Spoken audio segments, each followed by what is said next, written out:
Hi! Before beginning the video, I have 4 important things to say. If you just want to skip to the video's content, you can skip to the time on the screen, but I do advise you to stay and listen to what I have to say. Firstly, English is not my first language, so there may be some grammar errors, wrong pronunciations, and I may stutter, so I apologize in advance. Secondly, I am fairly new to video editing, so many parts of the video may feel clunky or unpolished. And to make my situation even better, I don't have all the footage I need. So when I don't have any footage to show, I will reuse footage of the Apocalypse Bird's suppression. Once again, I apologize. Thirdly, if you liked this video, I do not recommend looking my channel for more videos like this. My channel works like a public gallery of things that I want to send to people or that I want to keep recorded. Plus, they might not be in a language you can understand. Fourthly, this video contains many spoilers of the events of Day 46, obviously. So if you haven't played until at least reaching the Dusk Ordeal, I recommend you playing at least to that point, so you may have the experience of dealing with the ordeals and the effects of Cather's meltdown on your own.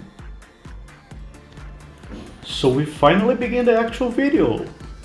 Well, I made this video because I couldn't find any videos teaching how to do with the claw. Well, I always thought one I could understand, so I decided to make a guide video myself about it. Also, even though I didn't find a guide video, there are many reading guides, so if this video does not sate your doubts, I recommend you go ask your questions in the comments, or search for such reading guides. I personally used a lot of this game's fandom wiki as an information source. I will also leave the wiki's link in the description. Well, since I gave myself the trouble of creating this video to talk about the claw, I figured that I might as well give myself the trouble of talking about Day 46 as a whole. So I'll be talking about the other ordeals of White before addressing the claw. So if you're here just to know more about the claw, you can skip to the time on the screen. So, the effects of Cather's meltdown are the removal of Clifford meltdown immunity, and the replacement of all ordeals with the ordeals of White. From dawn to dusk, the only ordeals we'll be facing will be the fixers. Each fixer has a color, and its color represents its damage type. All fixers are immune to its own damage type, and they are resistant to 2 and weak to 1 damage type. They usually have 3 attacks and a skill they use upon death. I will talk about each fixer in order of how annoying I think they are. The Black Fixer. In my opinion, the least annoying. His attacks are a weak hook attack, a heavy bonk that hits an area, and this thing that reduces the Clifford counter of every abnormality in the same department as he. Also, this thing does not only reduces the Clifford counter, it usually, turns it to 0. So yeah. Oh, it has a cooldown of 1 minute. Upon death, he will get impaled by his hammer, causing Clifford meltdowns in every abnormality in that department. The strategy is really simple. Don't let him use that attack. The cooldown of the attack will start once he spawns, and he doesn't need a target to use it. Because of it, if he is in a department with troublesome abnormalities, he becomes the most dangerous of all the fixers. So simply rush him down with your strongest employees and you should be fine. Also, would be wise to use your killing party to clear the Clifford meltdowns after his death. The Red Fixer. Not annoying at first, but his death attack can be a pain in the ass. His attacks are a ranged shot, 3 cuts, 2 forward, 1 backwards, and a big wall-piercing laser. Upon death, he will use the same big laser, but in a gigantic scale. Like, that shit will hit like half of your facility. The strategy is really simple. Put in front of him red-resistant employees and lots of ranged ones in his back, so they don't get pierced by any lasers. Also, preferably you want to have the ranged ones on his back, not only because of, well, the laser, but also because of his slash attacks that will also hit the melee ones in his back. Also, make sure to have all your employees that aren't resistant to red damage really far away from him, because the laser does a lot of damage. It will potentially kill any non-resistant employee. And I'm talking about the upon death laser. That one is a real pain in the ass. The White Fixer, the most annoying of them all. Her attacks are a big forward laser that pierces walls, another big laser with gigantic angle, and a prayer that makes so every attack is reflected back to the attacker. She will use it every time you reduce her life by 30%. Her lasers also create a white smoke that deals white damage to anyone inside of it. Upon death, she will create a rather harmless white smoke explosion. The strategy isn't hard, but can be a pain in the ass to execute. Unlike all other fixers, all her attacks have cooldowns, which just make her one tad less scary. Her strongest attack is the laser with a gigantic angle, since it can easily wipe out any employee that is weak to white damage. Not only that, but it also deals a lot of damage even to white resistant employees. Because of it, you should throw your hunting party at her and send all your not so powerful employees to a safe place. Do remember to dodge the lasers and make your hunting party retreat to a closed room every time she starts spraying. Now let's talk about how they will appear. At dawn, one fixer will spawn. Remember which one of them spawned. At noon, 2 fixers will spawn. These 2 will be those who did not appear at dawn. And when dusk comes, all fixers will spawn, including the 4th one that I didn't talk about, the Pale Fixer. Also, let me finish this part really quick before I talk about him. Well, about the ordeals. There is no secret to beat down, like it's just a single fixer. During noon, it may be difficult to deal with 2 fixers. So well, let me give you guys a little tip. With exception of the black and pale fixers, no attack will be used when the fixers aren't fighting.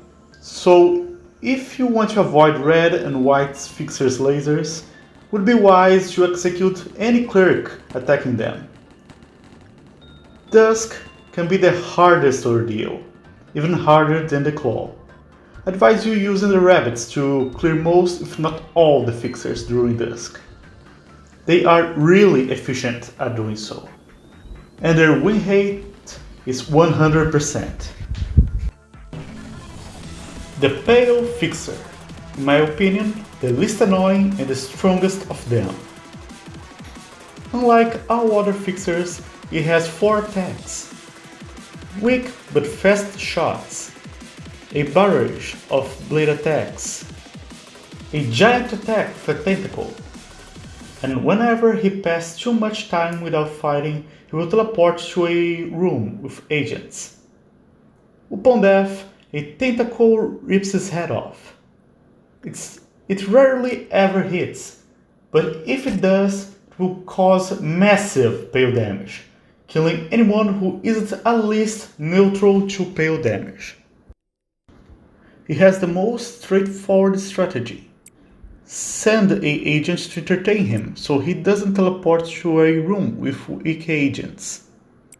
The hard part is actually taking him down, since there are very few ego suits that offer resistance to pale damage.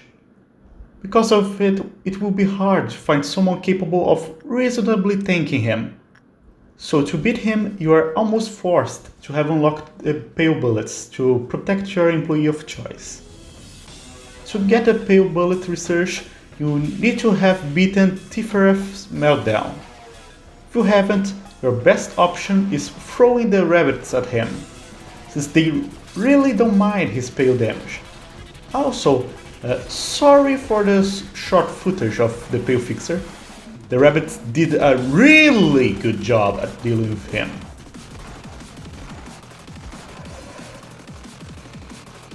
And that's all about the fixers. When midnight comes, what will greet you won't be the fixers. It will be instead the Claw. Even though he is less troublesome to deal with than 4 fixers at the same time, he does deserve being classified as an Aleph. If you are well equipped with Aleph tier equipment, it will be a breeze. If it is your first time playing the game, he will pose a considerable threat, so I recommend you have at least one employee with a full Aleph tier set and many competent employees with wall tier sets. He has 3000 of health, and his resistance are 0.4 for every damage type. So matter not the weapon you use to hit him, he will resist it, making him really hard to take down your first run of the game. He has 3 attacks. A Claw Swipe that deals between 15 and 25 red damage and hits a single target. A Claw Thrust that deals between 25 and 40 red damage and hits an area in front of him. And he can inject a serum into his body.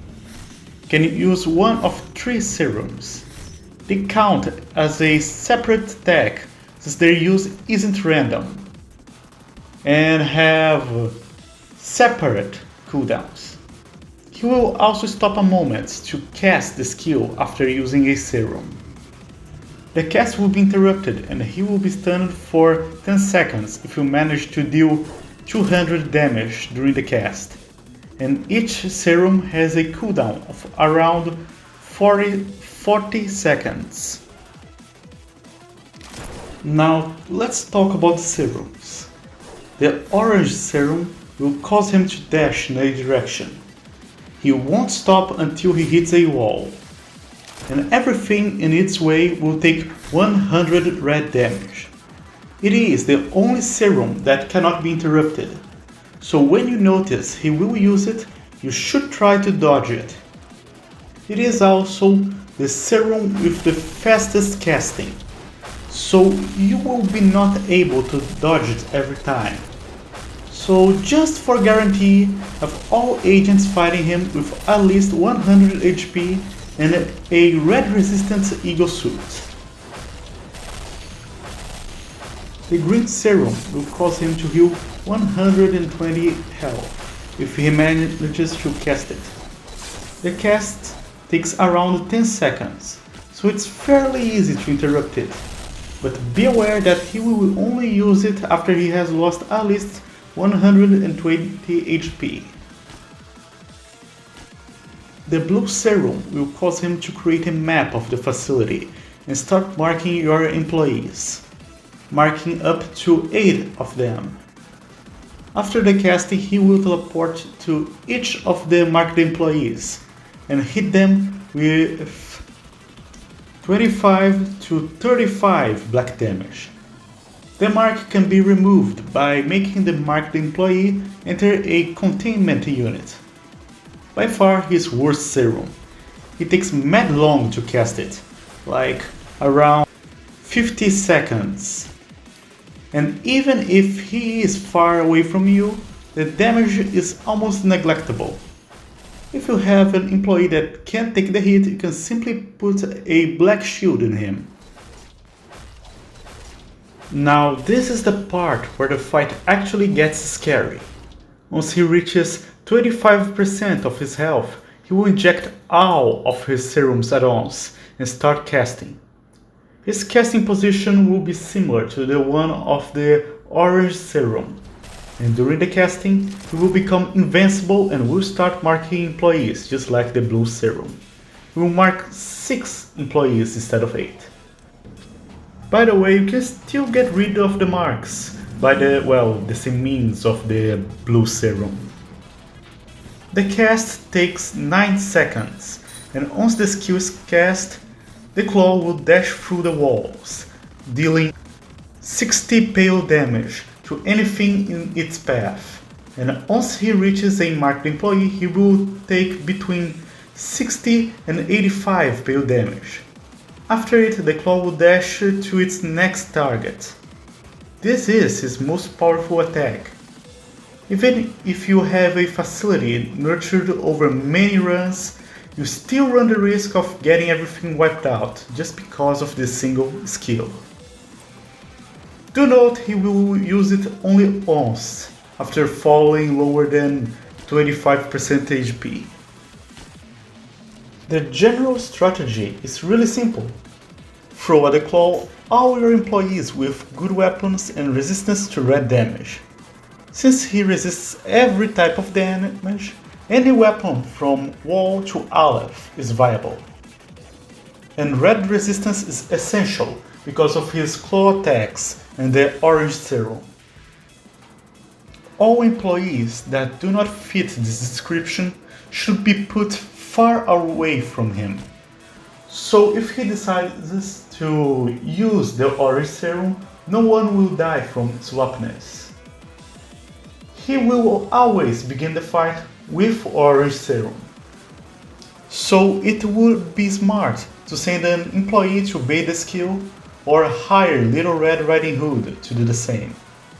And have the killing party ready to welcome him in some of the extremes of the facility. The most risky part of the fight comes when he gets close to his 25% health. From this point onwards, you can follow one of 2 strategies.